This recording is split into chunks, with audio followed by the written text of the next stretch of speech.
ever sewn an entire garment by hand? Or even considered it? This week's episode is a replay of a very popular conversation from the Check Your Thread archives with hand-stitching expert Louisa Owen Sonstroem. Louisa explains why you might want to do more stitching by hand rather than machine, and gives advice on how to start. So hang around a few minutes for that and for why I really wanted to replay you this particular episode. Welcome to Check Your Thread, the podcast that will help you sew more sustainably. My name's Zoe and I'm obsessed with sewing. I've been blogging about it for over 16 years and I'm the creator and host of the popular handmade wardrobe challenge Me Made May. But, like many people, I've become increasingly concerned about the climate crisis and I'm looking at the way that my lifestyle contributes to it. So in this podcast, I'll be nerding out about making clothes whilst exploring how to minimise the negative impact that it may have. And I really hope you'll join me in this journey. Hi lovely listener, are you doing okay? So you may or may not have noticed that Check Your Thread has been on holiday for a couple of weeks. I took a fortnight off from releasing episodes to have a little brain break and ease into the school summer holidays. We are not having a big holiday this year. I guess by big holiday, I mean going abroad. But we had a lovely weekend in the historic town of Rye recently, which is a town at the other end of our county, East Sussex. So I guess I could claim that as a sustainability win, having a lovely little break that didn't involve flying anywhere. Just four of us sharing a car journey of an hour and a half each way. And I don't think we bought anything disposable or single use that we wouldn't have if we'd been at home. So I guess all in all, it was a pretty low impact break. So whilst we've been away, two awesome people, Helen and Laurel, have signed up to support the podcast via Patreon. Massive thanks to both of you and to all the amazing patrons who keep this podcast afloat and make it possible for me to keep it free of ads and sponsors. So let's get into today's episode. This is the first of 4 replays I'm going to be sharing over the rest of the summer, each picked because they created a big impact when they were first released. If you're a newer listener to the podcast, it'll be a chance for you to catch up with some hand-selected gems from earlier in the feed. And if you've already heard them, I feel these are ones that are well worth a re-listen. So I chose this episode with Louisa Owen Sonstroem to replay because it clearly caught the imagination of a lot of listeners the first time it aired. Hand-stitching clothing is basically the ultimate slow sewing act and a way to create a really powerful connection with the items that you make. And even if you don't fancy the idea of making an entire garment by hand, hopefully this episode will inspire you to embrace more hand stitching in your sewing life so you can enjoy the meditative qualities and increased connections that can come from it. There's also another really personal reason why I wanted to replay this episode to you. So there's a point that Louisa makes in this one about how humans are inherently makers. That struck such a chord with me. So often over the last 2.5 years, I've thought about that point and referred back to it, and had others mention it back to me also. Louisa was explaining why we continue to make things, why we need to, even though our wardrobes are bursting with clothes and the planet doesn't need any new stuff on it right now. It was something that I'd been really grappling with in advance of that conversation, and her comment just really reframed the whole topic for me in such a helpful way. So I recently messaged with Louisa to get her permission to replay the episode, and she gave me a lovely update. So since we spoke, she's had a baby, who is almost 2 years old now. Her book that we talk about in this episode, Hand Sewing Clothing, a Guide, has been selling like hotcakes. If you're in the UK, you can get hold of your own copy via Beyond Measure. Louisa also has started selling the book in PDF form, which is awesome for those who can't get hold of it in paper form or prefer this more sustainable format. So I've put lots of links to where you can get hold of it in the show notes for this episode. As well as this conversation about hand stitching clothing, we also made a great episode about another fascinating project Louisa undertook called Pattern Making in Public Places. You can hear that in episode 16, which I wholeheartedly recommend you queue up after this one. So until next week, look after yourselves and your loved ones, find your hand sewing needles and enjoy. Hi Louisa, welcome to the Check Your Thread podcast. Welcome. Hi, thank you so much for having me. How are you doing today? Doing pretty well. It's a lovely early morning here in Connecticut in the United States. Awesome. Would you mind introducing yourself and telling us a bit about yourself? Sure. So I live in northeastern United States. I sew, both because I love to do it and also I work in the fashion industry. I was originally an English major. I became a newspaper reporter for a few years, and then I had always sewn, and in my senior year of my English major, I happened to take a pattern making class, not even at my own university, and I loved it. It was just like the most magical thing to me. But I was not about to go start a whole nother program. I was ready to graduate and head out into the real world. So I did. But during that time as a newspaper reporter, I had like a split schedule. I would work in the office in the mornings, and then I had some time off in the afternoon before covering more meetings and things in the evenings. And so during my free time, I've just found myself spending all of that time making patterns and sewing things. I just had so many questions and things I was trying to figure out. And finally, eventually, I realized it was time to get honest about the fact that that was really what I needed to be doing. So I eventually was able to move to New York, where it all is, if you know what I mean, where the best programs that I knew about were, and where so many job opportunities were. So I moved to New York, did a little bit more schooling at the Fashion Institute of Technology, which was amazing. It was so good. And then started working in the industry, which I've been doing ever since. And thanks to working from home practices during the pandemic, I now am living back in my hometown in Connecticut, but still work for the company that I had been working for in the city, which is really cool. So what is your job in the fashion industry? I work in technical design, which is kind of the engineering behind the clothing. So kind of the fit and construction of your clothes. I'm sort of like the middleman between the designers who come up with the artistic vision for the clothing and the factory. Right. So it's sort of translating between, which is really cool. That's so cool. So how do you work with pattern cutting? Do you translate the designs for the pattern cutters, or how does that work? Yeah.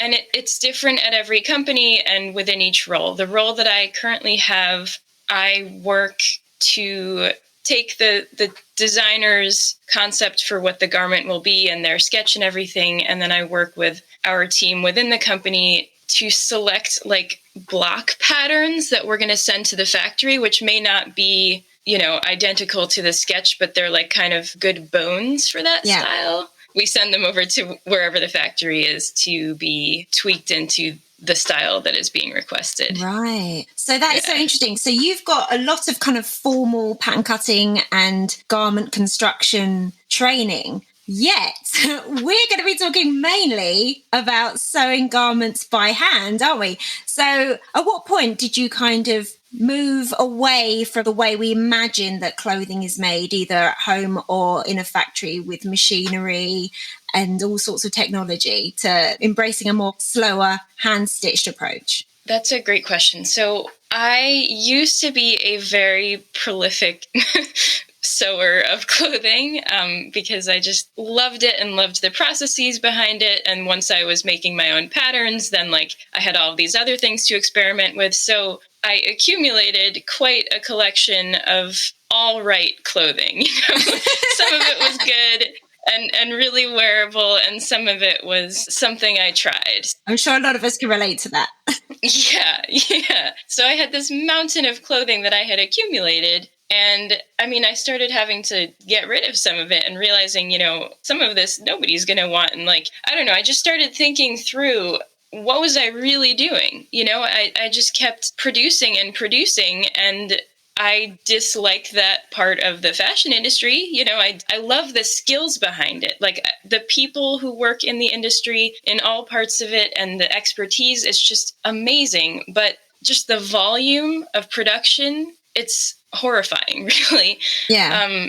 I work in the industry because I love the how behind the clothing, but I do not work in the industry because I love the idea of churning out hundreds of thousands of garments, per hour or whatever. So, and you found that you were kind of replicating that in your own kind of sewing practice. Yeah, exactly. And, when I started looking at that, it was kind of a reckoning moment. And I started saying, well, I love to make things, but how can I keep making things without making so many of them? I started kind of sitting with that question, and the idea started coming to me, like, the very slowest way I can think of to sew is by hand. I mean, that's like so slow that I usually avoid it altogether in my machine sewing. So like, what if? Could you even, And I mean, of course, actually, once you ask yourself the question, of course you can. I mean, the sewing machine came into widespread use in like the 1850s approximately. So for tens of thousands of years prior to that time, everything was sewn by hand, and not just dainty little fragile things, but like things that people worked hard manual, labor jobs in. So yeah, you can sew strong, sturdy, long-lasting clothing by hand for sure, even now. So what did your first explorations into that look like? So I kind of went all in. What, you chucked your machine out? No.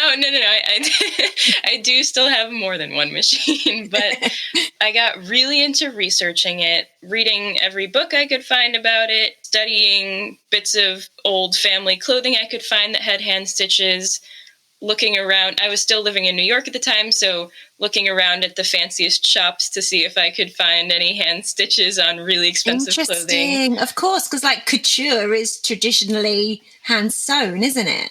Mm-hmm. And tailoring, there's a very strong tradition of lots and lots of hand stitches too.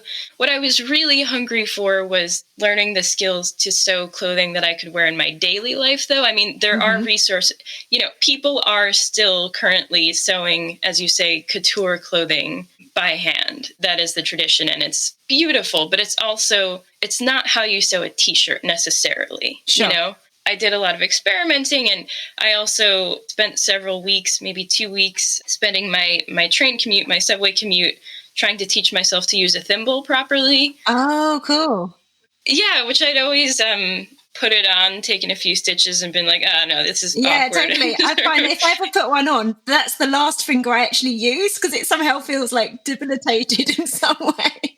Yeah, totally. I mean, it's not a natural thing to have this bit of metal or whatever on your finger. So, but I had been reading and learning that actually, if you can spend that time befriending your thimble, that you'll be able to, there are so many benefits. So it took me, I'm not sure how many hours, but a couple of weeks of train rides to work and back. And then I was sold. I love how disciplined you were. Like, this is what I must do to get on with this, and I'm going to do it. Yeah, I mean, it's an intentional process for sure, getting used to that thimble, but you get there, you really do. So at what point did you really discover like a passion for hand stitching then? Because you've kind of gone, as you say, like all in, and you've completely immersed yourself. You've written books on it. You've taught classes in it. Where was the passion? Like, you were experimenting and investigating, but what was it that really hooked you? I guess I just immediately took to it, I think. I mean, I've never really asked myself that question. Back then, I was just kind of living it. But immediately, the benefits were becoming clear to me. Not only was I sewing clothing at a slower and therefore more sustainable rate, and yet I was still spending many hours in the process of making, which I love. The stitches are beautiful, and the clothing is really comfortable to wear, and you can bring it with you everywhere. I mean, knitters know all about that, but people who are usually sewing on a machine do not know necessarily the pleasures of taking your project on the train with you or to a picnic. Yeah, I just released an episode, ostensibly about sewing when you're the parent of young kids, or you've got any other kind of new responsibility or thing that's sapping your energy. And I love the idea of having something that you can do on the sofa or in bed. You don't have to be like, right, okay, I need to set all this equipment up and I need all this energy and focus. You can just kind of sit. And you did a really cute little video on Instagram, didn't you, where you were stitching in loads of different locations. And it really kind of brought home that, that's really portable in a way that I am quite jealous of knitters and crocheters. Yeah, and I mean, you mentioned sewing in bed, for example. I've had several people, students and others, tell me, I have like a chronic illness or, sort of chronic exhaustion. And so for me, using a sewing machine is just too much. It's just too exhausting and overwhelming. And like sitting at that table is uncomfortable. And so being able to hand sew in bed and like without all that noise and stress of the machine is just so much more healthy for me. Yeah, and there's some people who struggle to set the machine up, to put it on the table, for example, and that's kind of alleviated, isn't it? Yeah, and you're never going to run out of your bobbin thread. and and you never have tension problems. You never have to like be adjusting those dials and crossing your fingers. Your hands just know automatically how to adjust the tension and the stitch length. And I mean, it's amazing. Like, you say that. I bet your stitches are amazing. But for the rest of us that haven't cultivated those kind of muscle memory skills yet, it must have taken you a while to get your stitches as beautiful as I'm sure they are now. If what you're after is really uniform stitches, it does take a while. I mean, not that long. But in terms of having stitches that are strong enough and sturdy enough and look good enough to make really great clothing, I think the first garment that you try to hand sew would be those things. Amazing. Especially, I mean, so many of your stitches are hidden away inside your clothing anyway, you know. True. And as long as they're kind of in straight lines, it doesn't really matter what they look like. That's a good point. That's so true. So, okay, I'm going to be completely honest with you now, because I was having a lot of thoughts, kind of reading through your website and really kind of processing it. And it's something that I haven't tried before. I haven't made a garment from hand since I was a kid, you know, making dolls' clothes and what have you. And I guess that pretty much from the beginning of when I really got into garment sewing, I guess I've always been led by the idea that to have a successful handmade garment, the kind of benchmark of that is something that looks like it's been bought in a shop. And I guess I was really having to kind of unpack that because, I mean, I've thought about this a lot and I know and I've come to believe that handmade garments are better than shop bought garments for a number of reasons. But I guess I still have this kind of like hangover of, you know, a successful handmade garment should kind of masquerade as a shop bought garment. And I don't know where that comes from. And I'm not okay with that about myself. But I guess it's something that I hadn't really thought about that much or been challenged by until I was really looking through your website and trying to kind of absorb your approach, you know? Yeah, totally. I mean, certainly when I machine sew clothing, I feel that way too so much. I mean, if somebody says like, "Oh, did you make that?" I feel like really grumpy. I'm like, how did you know?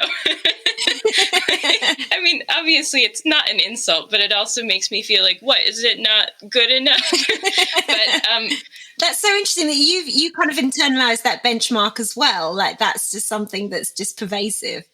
Yeah. I mean, I will say when I wear hand sewn clothing around, and I do wear it, you know, it's not just like a special occasion thing. I put it to use. I wear it to the gym, to the store, to work, whatever. But when I wear it, I don't have a lot of people saying, "Did you make that?" And now it may just be that my world is small enough at this point that everybody just knows that Louisa makes her stuff and they don't want to talk to me about it. But like, don't get us started. Yeah, really. But I don't know. I mean, well, okay, it's certainly possible to hand sew clothing, but have it look as though a machine made it. There are stitches that look like the machine's straight stitch, that lock stitch, specifically even back stitch. It looks like a machine's lock stitch from the outside. The underside looks different, and you need to know that. But if what you want is top stitching that looks as though a machine did it, you know, you'll need to make them pretty straight and uniform in size, but you can achieve that for sure. Right. And again, a lot of your stitches are hidden away in the seams anyway, so nobody's going to know what they look like. In a lot of really nice store-bought clothing, the expensive kind, it's often the goal anyway to have the stitching be really subtle, sort of invisible type hems where you just have those little bits of thread that you see along there, but you know, not like top stitching and like sort of clean finishing in general. So one of the cool things about hand sewing is that you can make it as subtle or as visually prominent as you like. You just pick and choose your stitches according to your goals. But if you wanted to fool people into thinking that it was made well by machine, you could certainly do that. So what are some of the preconceptions about hand stitching that you've come up against? Yeah, some of the ones that I had to work through and that I think most people have to work through are hand sewing must just take forever. Like, can you even finish a project that is totally by hand? And then another one is like, won't it fall apart the first time you wear it? Or if not that, the first time you machine wash it?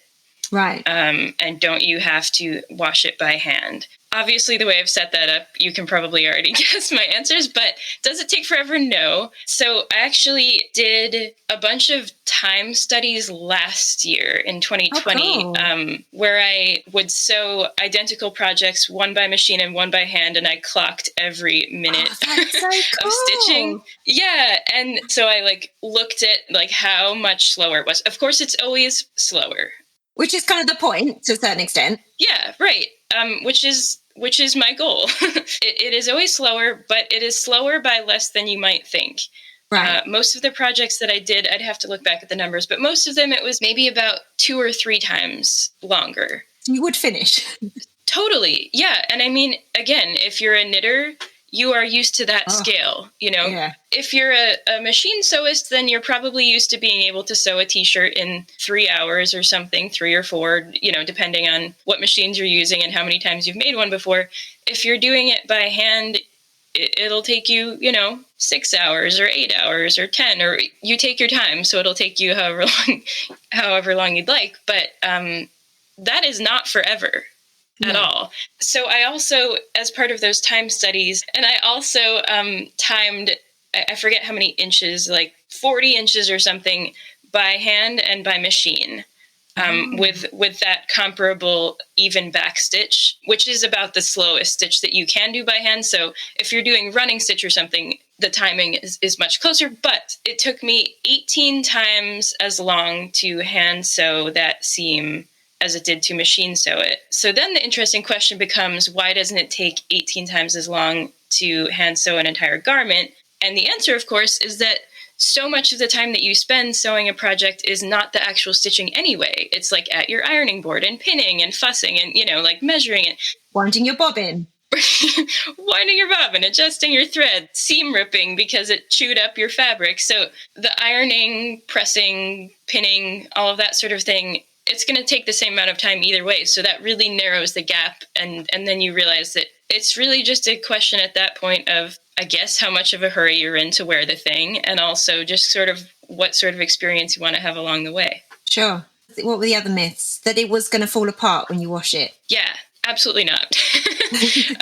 Hand sewing can be weaker if you are not aware of strong stitches. If you're constructing every garment with running stitch, which is that simple over and under stitch that we're all taught first when we're little or whenever we learn, that is the weakest stitch.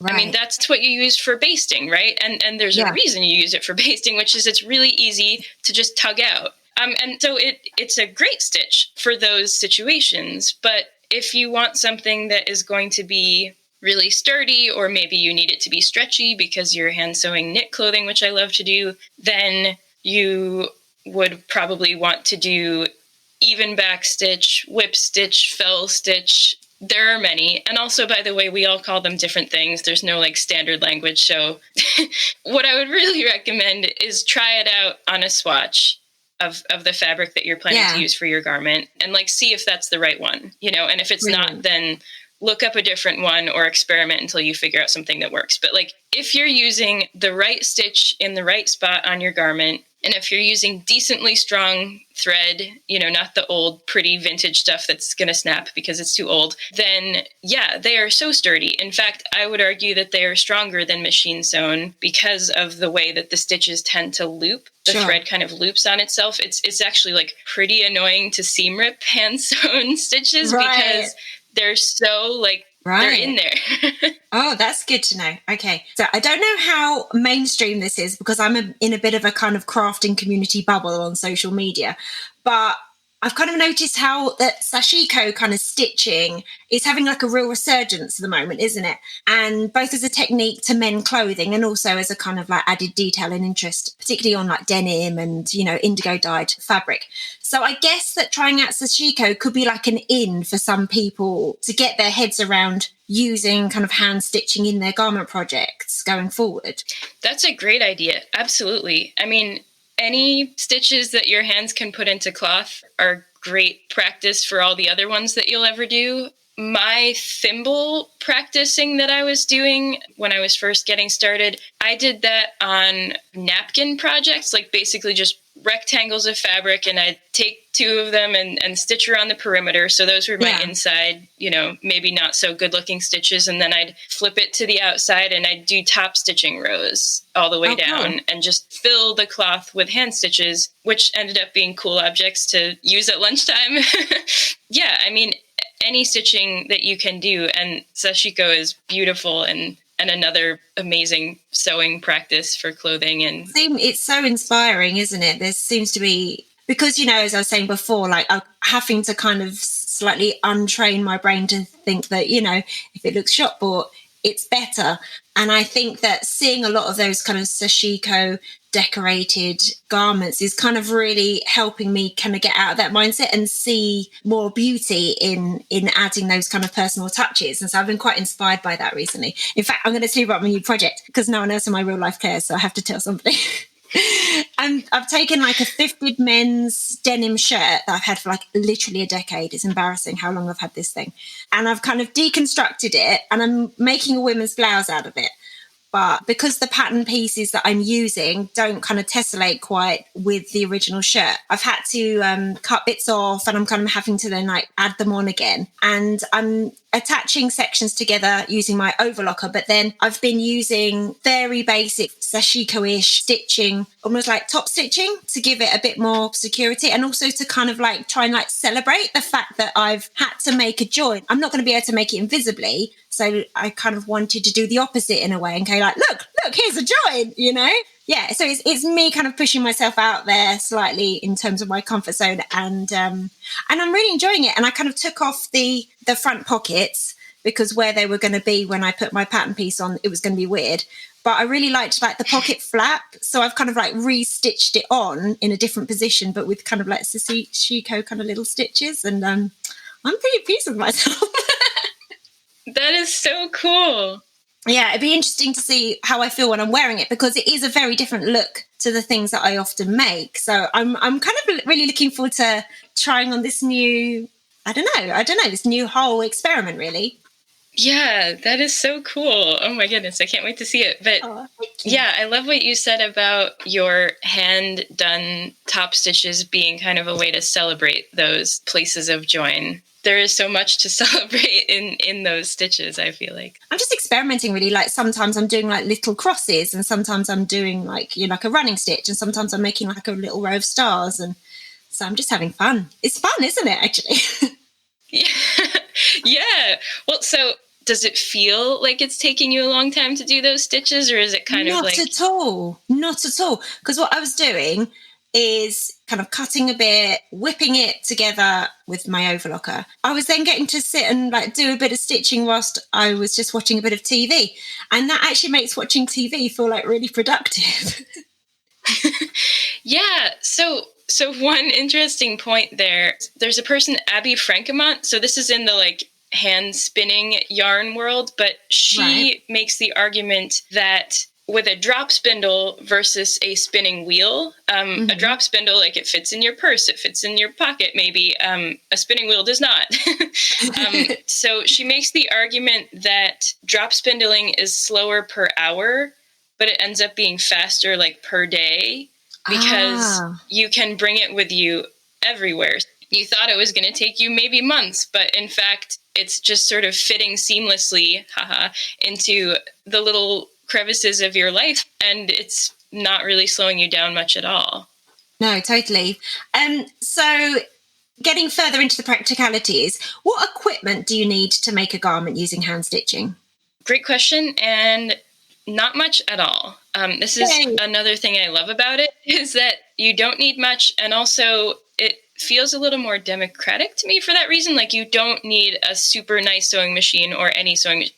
Instead of spending hundreds and hundreds of dollars or thousands of dollars or whatever your currency is, you can spend a very small fraction of that. Basically, the things that whoever's listening, probably already own because you probably already sew, shears, pins, you already have those things. And then aside from that, you'll just need a few hand sewing needles. So there are many approaches to this. Some people will recommend like the right needles and like get the good ones and the ones that cost a little bit more.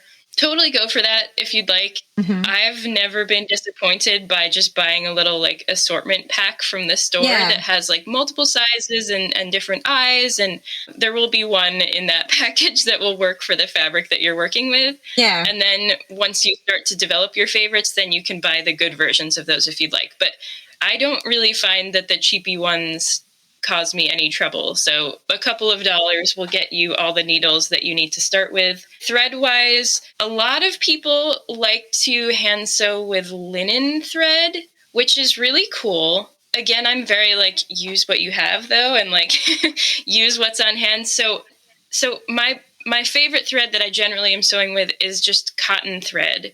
I have kind of these big spools of it that I bought in the garment district in New York, but like, just whatever you have. In general, I guess the one thing that I like to think about, and I had a professor at FIT once say this, and I thought it was really smart. She said, you don't want your seam to be stronger than the fabric itself, because it's much easier to repair a popped seam than ripped, damaged fabric. And that made so much sense to me. Yeah. So the thing about linen thread is if you are stitching on linen fabric, then it's a perfect choice. It's really strong. So if you're stitching on cotton fabric, which is what most of the things that I end up making for myself are made out of, you probably don't want your thread to be so strong. So cotton is a good match for cotton, in my opinion. You can also hand sew with polyester thread or cotton poly. Like, there's no wrong way to do it.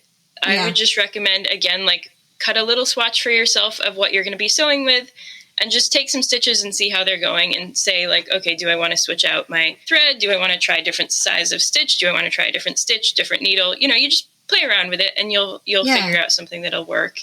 Another thing, that thimble, as I say, that I would highly recommend. There's lots of different types, isn't there? Made out of lots of different materials. What would you recommend?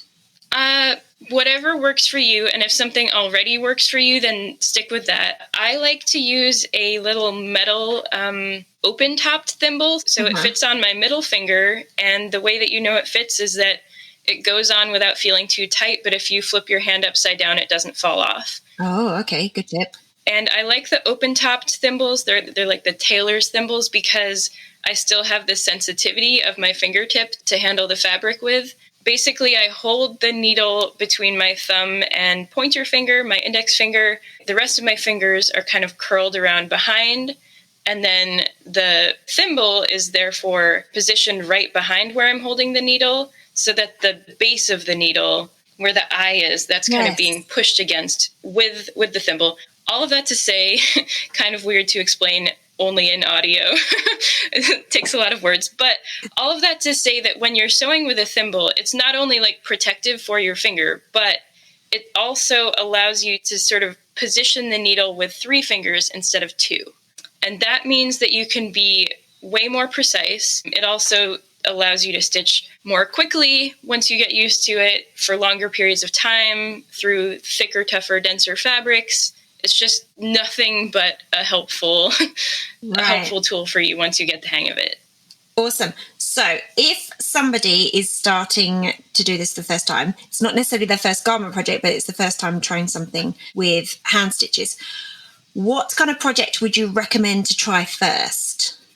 In terms of a first garment project to hand sew, what I like to say is something that you will actually wear a lot in your daily life, like whatever that is for you. And so if you are already somebody who sews clothing, that's cool because then you already know how to use patterns, how to adjust them, maybe how to make them. So then just focus on picking something that you know you will wear like 3 times this week. The reason I say that, is because so much of what and I think all of us can learn from hand sewing, we learn by testing things out. Like, hey, what if I do this stitch here? How will that hold up? And then you wear it and you wash it and you abuse it and you are not precious with the way that you're wearing it. And you see how it goes and you will learn. Yeah. And then next time you'll be like, oh yeah, that worked really well. I'm going to do that again. Or, oh, that popped. So like, maybe that wasn't quite the best stitch there. Maybe I need something with a little more stretch, or, maybe I do need to go for a stronger thread or whatever. So what first couple of stitches would you recommend to get the hang of? I'm assuming that most people know running stitch, but if you don't, that's a great place to start. Just, again, probably not for permanent seams on clothing, but for those napkins, fill them up with running stitches just so you get comfy. And then the first one, and maybe the very most useful one to know next, is even backstitch. So if you Google it, if you look it up online, I'm sure there's like a million videos out there and a million tutorials. Even backstitch is, well, it's not replicating machine sewing. In fact, the machine lock stitch is replicating backstitch. But even backstitch is just like the best thing ever, and it's perfect for nearly every seam. I mean, there are other options, but like you can't really go wrong with an even backstitched seam. Mm-hmm. And then once you have that down, learning some sort of stitch that will give you a nice hem is a good idea. So that could be whip stitch. It could be hem stitch. Again, there are other names for these things. When I'm saying hem stitch, you may be picturing something different than what I mean, but it's all good. Like just some sort of thing that works for a hem. Uh-huh. And I mean, the number of stitches that I use on a typical project is maybe 4 or 5. You don't need to know 30 in order to make a piece of clothing. You could know 2, and you could make an awesome piece of clothing. Cool. So if you're making a garment out of woven fabric, what do you do with the raw edges?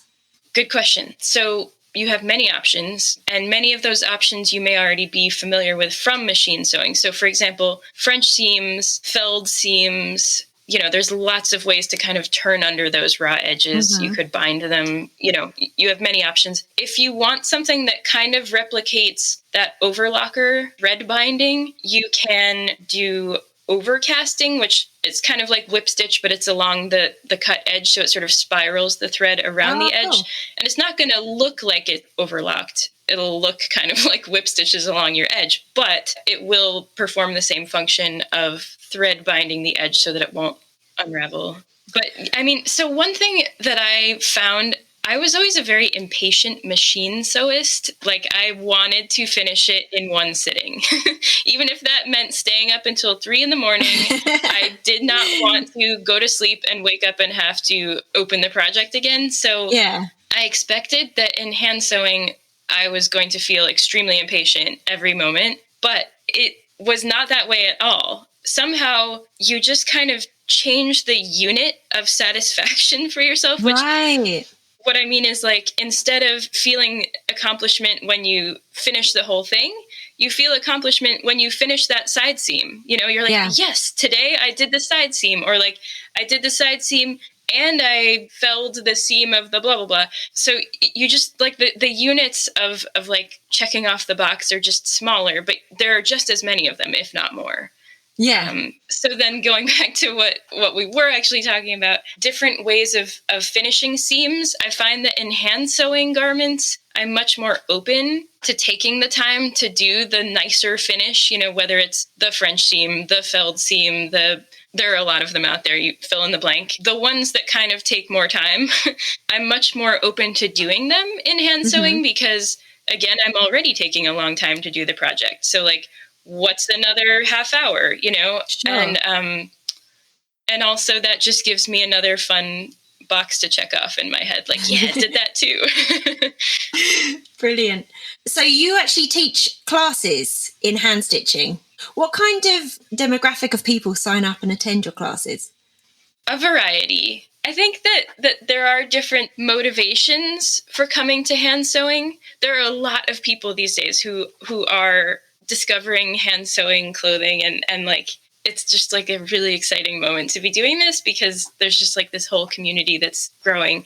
And there are some people like me who are in their, 20s, 30s, 40s, and are coming for sort of sustainability reasons, or, kind of like looking for that slow fashion process. There are people who are coming to it looking for something just relaxing and meditative and an option for creative expression. There are lots of people who are, sort of retirement age, whatever that means. And I mean, I'm 30, so I can only speak from being 30, but I suspect that a lot of those people who are 60, 70, I suspect a lot of them, kind of like in your podcast episode about sewing and having children, I think a lot of them are kind of returning to sewing after decades of just not really feeling like they had time for it. And then now they do. And hand sewing is like this way of just fully embracing that this is a priority for them again at last, which is really beautiful. I love that. Right. So you've also written an amazing looking book all about hand stitching, and it looks incredible. So did the writing of that book come from the classes and a desire to kind of put down in a physical kind of manifestation all the things you talk about in your classes? Definitely. I started writing it when I was trying to put together a handout for the first hand sewing class that I taught. You just kept going and it turned into a book. Well, it was 80 pages, and I said, "Oh, this is not a handout. This is a baby book." Yeah. 8 students got that, lucky them, 1.0 version, and then I spent a year and a half or so after that just kind of growing it and letting it sit to a side for a bit while I, thought of what else it needed. And I love it. So it kind of developed in a slower way, like your sewing as well. You weren't just hell for leather, get it finished. Yeah, and I love craft books. Like I love how-to books and always have. I just think that there's something magical about having this little bundle of papers that teaches you how to do some awesome new skill that you didn't know before, and now you do. And then because it's this physical little object, you can take it around with you wherever you go, and then someday you can give it to somebody else. And I just think books are the coolest thing. So it felt like a really exciting and natural way to try to share these skills that I was feeling so empowered by. And it's full of beautiful illustrations that you've done yourself, isn't it? Yeah, thank you. Line drawings, I find to be really helpful in how-to books, because you can show how a stitch is done without having to have the hand get in the way, and like in a photograph, you have all this information that is not necessarily pertinent to the operation that you're trying to convey. There's like shadows and that could be quite distracting, can't it? Yeah, so I liked the idea of filling out the book with diagrams that just kind of show the information. So that was a fun element of the project too, for sure. Brilliant. So, okay, I have a question. Well, I have lots. So what proportion of your wardrobe is made by yourself? And then what proportion of that is made by hand? But it's all made by hand, but made by hand stitching. Now I wish I had real numbers. Now I'm really curious what the real numbers are. So this is such a good question. I'm really pleased with this question. Yeah.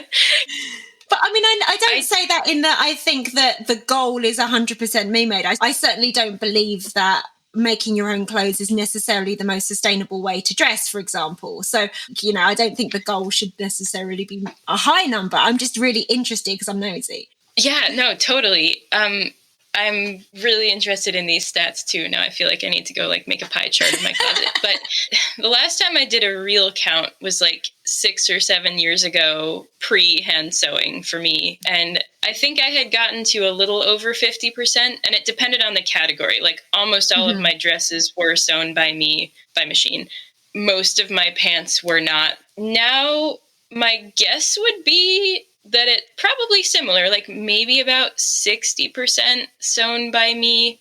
And in terms of hand versus machine, I mean, I didn't just purge the machine sewn clothes that I had sewn that were working for me. So I still have those. And of course, hand sewing does take longer. So a smaller percentage for sure are sewn by hand, but also I maybe reach for those more. I don't know. Interesting. So they get the most use. That's really interesting. A lot of my hand-sewn clothing, I will say, is kind of like sequestered off for me to not wear it because I have to use it for class samples and I don't want it to be like all stained and gross. So there are the things that I'm allowed to wear in my daily life and I like love it. And then there are the things that like have to sit in boxes and bags and stay safe from me damaging them, which is sad. With life. Yeah. So what's the most complicated garment that you've made or something that's surprising that you've made by hand? Like, have you made trousers? Mm-hmm. Yep. So I have hand sewn several pairs of leggings, like stretchy workout kind of pants, which work really well. I ran the New York City Marathon wearing a hand-sewn outfit, including the sports bra, like bra, tank top, leggings. It was hand-sewn, which was, it was like my goal. I was like, I'm going to run the marathon and it's going to be a hand-sewing marathon. So it was pretty fun. Like one of those is not enough of a challenge. I hand-sewed jeans. I hand-sewed other pants. Back up. Jeans. What? Yeah. I will say it's not quite as fun as hand sewing, like something that's, you know, thinner and less dense fabric. Was it more for the challenge? You wanted to see if it was doable? Yeah, I am very motivated by, like, I bet nobody thinks they could hand sew blah, blah, blah, and then I do it. Another one that people tend to be surprised about is I hand sewed a bikini bathing suit. Very cool. Yeah, which holds up very well in the water, in the ocean waves. And so that's another thing where I was like, I bet people think they can't hand sew a bathing suit, but they can. Because you seem like a very kind of sustainability-minded person. So aside from hand stitching, what other suggestions would you give to someone who makes their own clothes and wants to do it in a more sustainable way? Take your time would be my suggestion. I mean, as your podcast celebrates, there are so many angles to look at sustainability from. I mean, just the term sustainability, like there's sort of planet-based sustainability, there's person-based sustainability, there's so many ethical questions to be considered. And we are not exempt from those questions by sewing our own clothing, even by hand. I mean, the fabric, where does it come from? Who's growing the fibers? How are they being treated? How are they being paid? What about at the fabric mill? I think when it comes to sustainability, the question becomes, which elements are you going to focus on? You know, is it going to be about the fabric? Is it going to be about the people? Is it going to be about the dyes and the chemicals? And there are no perfect answers to any of this. No. Yeah, I mean, it's a big question. I'm kind of answering this in a depressing way. But I guess in general, what I would recommend, no matter what, for anybody is just kind of sit with those questions and know that there are not perfect answers, but just kind of try to identify which things are within your reach to do something about. Sure, yeah. And it depends on a lot of things, like your access to certain things or your budget. You can't, as you say, you can't tackle everything, but you can do a bit of research in one area and you can make some more informed choices, can't you? Yeah, and I mean, the world already has too much clothing. Like, that is the truth. It doesn't need any more, and it doesn't need me to make another thing. And really, there is no sustainable making, you know? Yeah, and yet, totally. We love to make things, and we are going to make things, you know, because we're people and we're creators. And so this is just what we do. We create, and we can't not. So then, again, the question is just, so how are we going to do that in the most thoughtful way we know how at this moment? And just constantly reevaluate that. Thanks so much for listening. I really hope you enjoyed this episode and are left feeling inspired. For more info about the podcast, including show notes for this and every episode, head to checkyourthread.com. I'd love to hear from you, so if you have any comments, questions or ideas for future episodes, please get in touch by emailing zoe@checkyourthread.com or find me on Instagram @checkyourthread. Massive thanks to Patrick Potter for production support, to Sylvia Seller for the awesome logo design, and to Simon at Palm Skin Productions for the music. This ad-free podcast would not be possible without listener support, so if you feel you are able, please consider signing up to the Check Your Thread Patreon. For the equivalent of buying me a coffee each month, you'll be making it possible to continue producing regular episodes. Links can be found in the show notes and on the website checkyourthread.com. I hope you'll listen again next week. Until then, take care. Bye!